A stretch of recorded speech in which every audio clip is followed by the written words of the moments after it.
With COVID cases climbing, the Biden administration has extended the mask mandate on planes and trains until May 3rd. And speaking of masks, the CDC started recommending masks to the public 2 years ago this month. But if you recall, medical grade masks were in short supply and price gouging was rampant. ProPublica reporter David McSwain tweeted, "Data we analyzed revealed a broader trend. Anyone with an email address and an LLC could get multi-million-dollar contracts to make supplies, masks, gloves, test kits, etc., with no real vetting. The Trump administration, having failed to prepare and respond, was pandemic buying." Joining me now to discuss as part of our ongoing reporting on the fleecing of America, David McSwain himself. He's a reporter for ProPublica and the author of the new book, Pandemic Inc., Chasing the Capitalists and Thieves Who Got Rich While We Got Sick. David, this is such a distressing and important book that you wrote. The COVID pandemic is one of the worst moments in modern American history. How come every element of the response is littered with theft and fraud?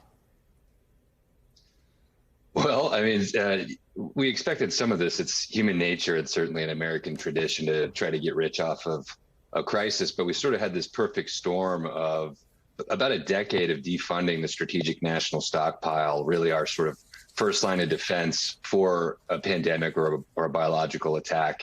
And then you add to that the Trump administration, which was sort of systematically, derailing bureaucracy. And we were flat-footed, not ready. The Trump administration's in denial.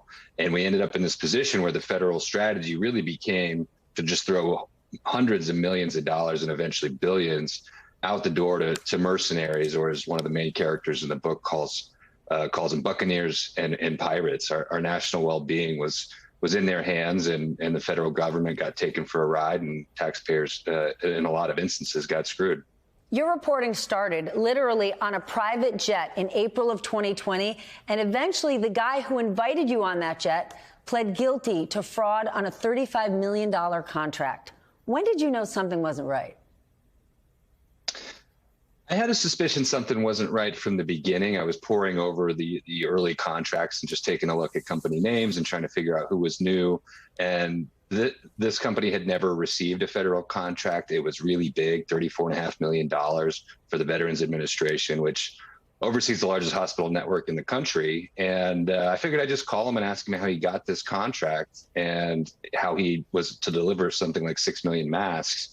And he said, well, I'm the real deal. I've got them. I'm hopping on a private jet tomorrow to deliver them. And I said, well, that's really interesting. Would you mind if I tag along? And almost immediately, literally as we were taking off, he divulges that he doesn't actually have the masks. He says they were bought out from under him, but he had a line on, he had another line on masks, and there's all these characters, these brokers and secret investors involved. And I said, tell me more, and just sort of went along for the ride, and it set off really just a crazy and outrageous year of reporting, year and a half, really.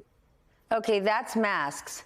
How did all 50 states who thought they were getting test kits end up with mini soda bottles? Right. So this was a company, an LLC, that was created, and about 6 days later got a $10 million contract with the Federal Emergency Management Agency.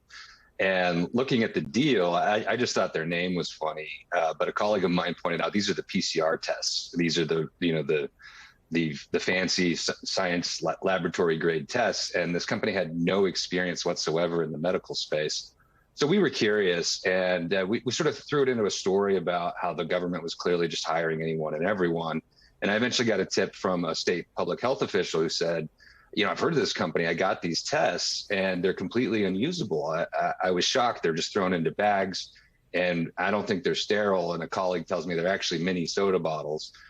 So we followed up, and I eventually went to the warehouse and witnessed as temp workers for this company were in this hot, unair-conditioned warehouse, literally using snow shovels to move these little soda bottles into bins, and squirting saline in and throwing them in a truck. And when we told FEMA what we saw, they had to warn all 50 states and territories that they can't use those test tubes.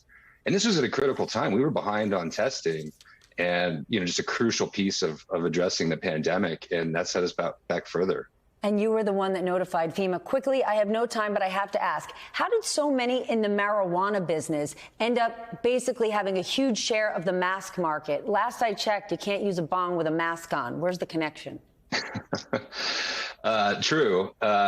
So this was strange. In the marijuana industry, they're sort of in this no man's land where it's federally illegal, but states have legalized it. So you have folks who are accustomed to getting money from private investors and working outside of banks, and they happen to be sort of tangentially connected to the medical supply chain and new folks in China. So I just started to notice this trend of people who were involved in dispensaries, suddenly mask brokers, and some were telling me they had made six-figure paydays in just a week, and just over and over, completely different groups of people who didn't know each other. I'd find they had some connection to the marijuana business.